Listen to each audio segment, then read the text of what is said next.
everyone, it's me, Miss Marcia. Today we'll be reading a story all about Terry Fox, written by Maria Isabel Sanchez Vergara and illustrated by T. Connor. Sit back, relax, and enjoy the story. Little Terry lived in the Canadian city of Port Coquitlam with his parents and 3 siblings.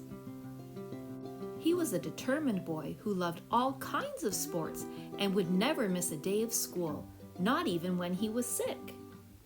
His favorite game was basketball, but even though he tried his best, he was last to be chosen and played 1 minute all season. Yet Terry kept practicing, and 2 years later, he and his friend Doug were valued players on the basketball team. Being part of a team felt natural to him. So, when his coach encouraged him to try cross-country running, he wasn't sure if he would enjoy running alone. Still, he tried, and soon he was the best distance runner in his school. He was studying to become a physical education teacher when he noticed a pain in his right knee. His parents' legs trembled when doctors said it was cancer, a disease that scientists had long been studying. Every part of our bodies is made of millions of healthy, tiny cells. But some of the cells in Terry's knee were sick, and they were taking up room that belonged to the healthy ones. There was only one way to stop them. Of course, Terry was very upset about losing his leg. He was worried that he would never walk again. But the night before his surgery, he read the story of a guy called Dick who had run the New York City Marathon with an artificial leg. That story was like a shining light in the dark. Terry was eager to get up from bed and learn how to use his new leg.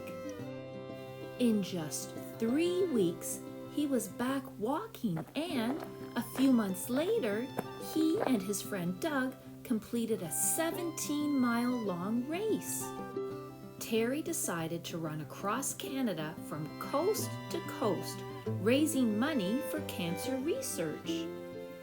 His goal was to collect $1 for every Canadian. One spring morning of 1980, under a cold mist, he began running his Marathon of Hope. Thousands of miles of lonely highways stretched before him, and even though sometimes he felt a terrible pain in his hip, his determination was stronger. Neither the heavy rain nor the sweltering summer heat could stop him. The sign on Terry's van reads, "Marathon of Hope, Terry Fox, miles run 99. Soon, the lonely highways were not lonely anymore, but filled with people who waited for hours to run next to Terry. Thousands of people cheered for him across Ontario. And in Toronto, he even met his all-time favorite hockey player. Do you know who that was? It was Daryl Sittler. He had covered more than 3,000 miles in 5 months when he got ill again, and doctors said he needed to go back to the hospital. Terry had to stop running, but he never gave up on his dream. His whole country was there to keep it alive. People from all walks of life came together to take his place in the battle against cancer. When the first Terry Fox run was held, sadly, Terry was not there anymore. But 300,000 runners joined it and raised millions of dollars for research.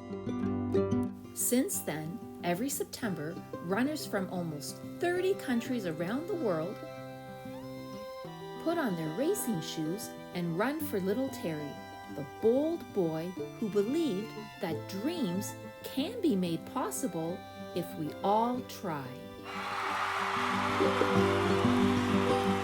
What can you do to help make a difference? Don't forget to like and subscribe to my channel for your chance to win free books and Amazon gift cards in my monthly draws.